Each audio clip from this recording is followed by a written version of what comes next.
আসসালামু আলাইকুম সুপ্রিয় দর্শক মণ্ডলী। ইসলামী ব্যাংক থেকে নামে বেনামে ৭০,০০০ কোটি টাকা লোপাট হয়েছে। সুপ্রিয় দর্শক মণ্ডলী, বাংলাদেশের প্রাইভেট বিভিন্ন ব্যাংক, রাষ্ট্রায়ত্ত বিভিন্ন ব্যাংক, এই ব্যাংকগুলো যেভাবে লুট হয়েছে সে খোঁজখবর আপনারা কম বেশি জানেন।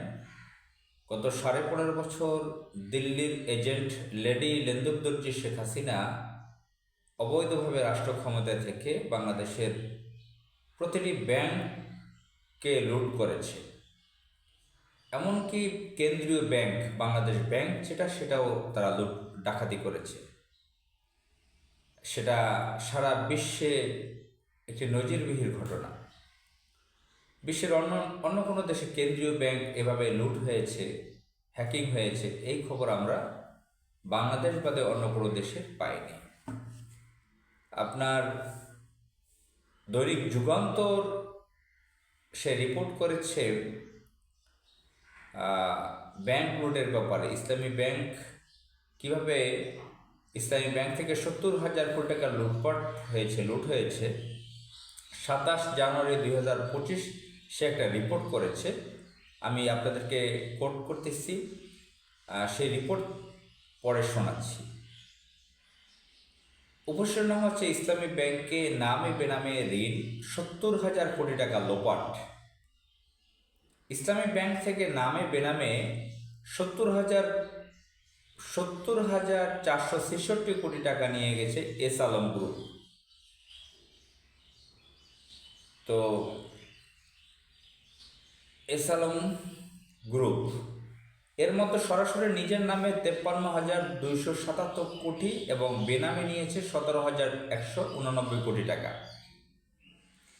৪৪টি প্রতিষ্ঠানের মাধ্যমে এসব টাকা বের করা হয়। এখন বিপুল অঙ্কের এ টাকা খেলাপি হতে শুরু করেছে। ইতিমধ্যে প্রায় ৩,০০০ কোটি টাকা খেলাপি এবং ৬,৫০০ কোটি টাকার বেশি মেয়াদোত্তীর্ণ হয়ে গেছে। বাকিটাও ধীরে ধীরে খেলাপি হওয়ার পথে। ব্যাংকের প্রাথমিক তদন্তে উঠে এসেছে এসব চাঞ্চল্যকর তথ্য। এই সংক্রান্ত প্রতিবেদন দুর্নীতি দমন কমিশন, দুদক, পুলিশের অপরাধ তদন্ত বিভাগ, সিআইডি ও বাংলাদেশ ফাইন্যান্সিয়াল ইন্টেলিজেন্স ইউনিটে BFIU পাঠানো হয়েছে।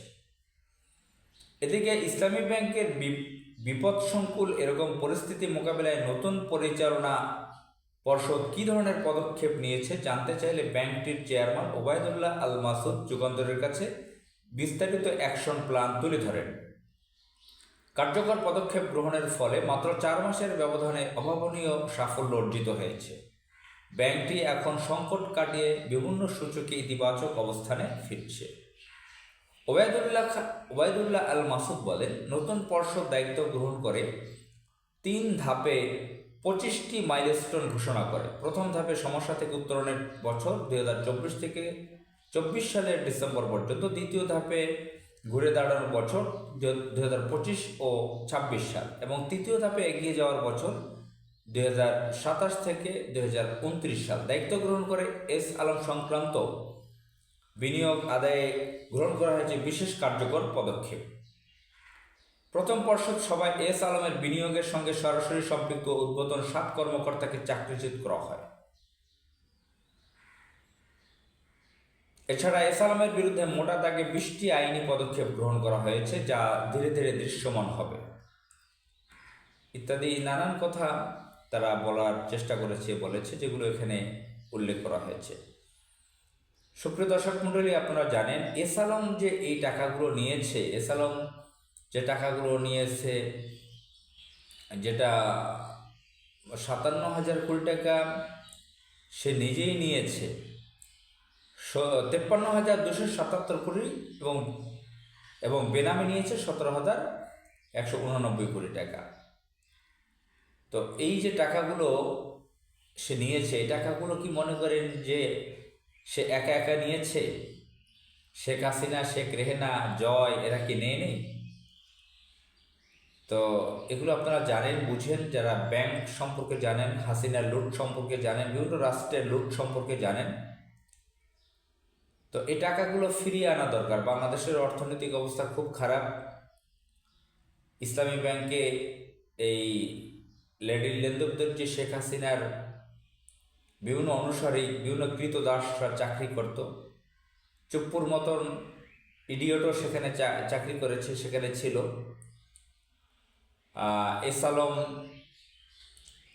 এই লেডি লেন্দুবদর্জির একটা ম্যানেজার ছিল। এস আলমের কৃতদাস হয়ে, লেডি লেন্দুবদর্জি শেখ হাসিনার কৃতদাস হয়ে ইসলামী ব্যাংকে অনেকেই চাকরি করেছে। আমার কাছে মনে হচ্ছে না যে সকলেই তারা চাকরিচ্যুত হয়েছে। এখনও তাদের বীজ রয়েছে, তাদের দাসরা রয়েছে।